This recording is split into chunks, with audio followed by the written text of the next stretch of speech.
introvert တယောက်ဖြစ်ရတယ်ဆိုတာဟာရှက်စရာကိစ္စမဟုတ်ပါဘူးလူတွေက introvert ဆိုပြီးတော့ကြားလိုက်တာနဲ့အပေါင်းအသင်းမရှိတဲ့သူလူမှုဆက်ဆံပေါင်းသင်းရေးဉာဏ်ဖြင်းတဲ့သူလူကြောက်တတ်တဲ့သူစသဖြင့်အမျိုးမျိုးထင်မှတ်ကြလိမ့်ရှိပါတယ်တကယ်တမ်းသူတို့ရဲ့အခြေအနေကအဲ့လိုမဟုတ်ပါဘူးသူတို့ရဲ့အုံနောက်နဲ့အာရုံကြောစနစ်ကမတူညီတဲ့ပုံစံတစ်ခုနဲ့အလုပ်လုပ်နေကြတာပဲဖြစ်ပါတယ်အားလုံးပဲမင်္ဂလာပါကျွန်တော်ကိုဟိန်းပါဒီနေ့မှာတော့စိတ်ပညာနဲ့ဇီဝဗေဒဆိုင်ရာအချက်လက်တွေအရ introvert တွေမှာပဲရှိတတ်တဲ့လျှို့ဝှက်စမ်းကြဲတဲ့လက္ခဏာ10ချက်အကြောင်းကိုကျွန်တော်ရှာဖွေလေ့လာတွေ့ရှိသလောက်လေးပြန်လည်မျှဝေပေးတော့မှာပဲဖြစ်ပါတယ်နံပါတ်1ကတော့လူမှုဆက်ဆံရေးအကြောင်းစွမ်းရည်များအလှည့်များကုန်ခန်းတာပါ extrovert တွေဟာတနေ့ကုန်လူကြားထဲမှာအေးဆေးနေနိုင်ပေမဲ့လည်း introvert တွေကကြတော့ရာသီဥတုအခြေအနေအားလုံးကောင်းမွန်နေရင်တော့ပြီးရင်သူကိုယ်တိုင် confident အပြည့်ရှိနေရင်တော့မှ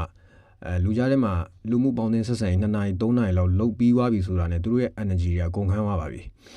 ဒါကအာယုံကြောစနစ်ကတဘာဝတုတ်ပြန်မှုတစ်ခုပါပဲနံပါတ်2ကတော့တီးတက်နေထိုင်ခြင်းကိုနှစ်ရှည်လာများသဘောကျတာပါ introvert တွေကတယောက်တည်းတီးတက်နေရတဲ့အခြေအနေကိုလိုလားပါတယ်ရတဲ့ပေါင်းများစွာဘယ်သူနဲ့မှစကားမပြောဘဲနဲ့နေရရင်တော့မှသူတို့အတွက်အဲ့ဒါဟာဒဏ်ရာမဟုတ်ပဲအထီးကျန်မှုမဟုတ်ပဲနဲ့စိတ်အေးချမ်းမှုဖြစ်နေတတ်ပါတယ်နံပါတ်3ကတော့အစုအဖွဲ့တအူးချင်းဆက်ဆံရေးကိုပဲပို့ပြီးဦးစားပေးတာပါလူအများစုလိုက်ပါဝင်တဲ့အဖွဲ့လိုက်စကားဝိုင်းတွေမှာ introvert တွေကအနောက်ဘက်သို့တဖြည်းဖြည်းဆုတ်ခွာသွားတတ်ကြပါတယ်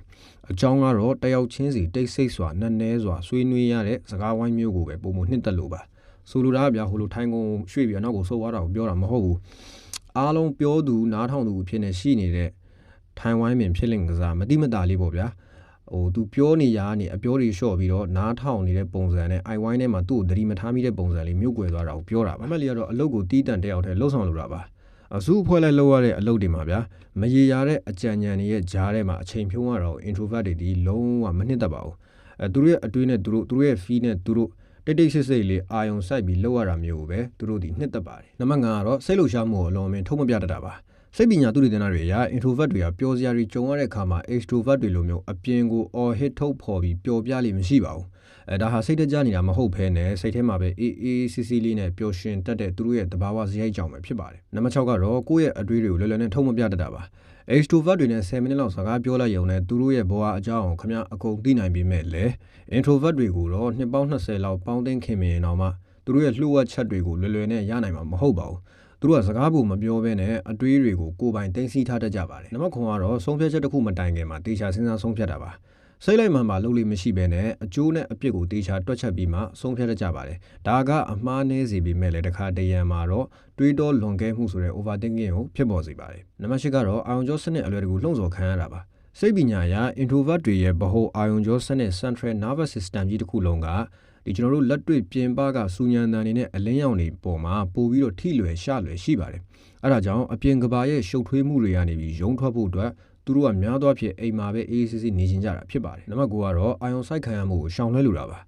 လူအများကြီးရဲ့အာယုံစိုက်မှုဗဟိုချက်ဖြစ်လာတာကိုသူတို့လုံးဝမနှစ်သက်ပါဘူး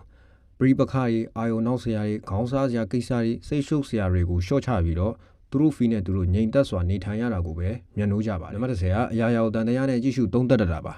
လွယ်လွယ်နဲ့မယုံကြည်တတ်ဘဲနဲ့ကိစ္စတစ်ခုကိုတွက်ချက်တဲ့အခါမှာအဲ့ဒီကိစ္စရဲ့ဖြစ်နိုင်ခြေအဆိုးဆုံးအခြေအနေတွေကိုပါကြိုတင်တွက်ချက်တတ်ကြပါတယ်ဒါကစွမ်းရင်ထိမ့်သိမ့်ရန်နဲ့ဒဏ်ရာမရစေရန်ထိခိုက်မှုမရှိစေရန်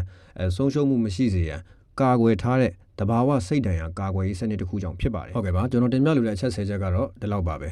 အခုဒီဗီဒီယိုကြည့်နေတဲ့မိတ်ဆွေအနေနဲ့လည်း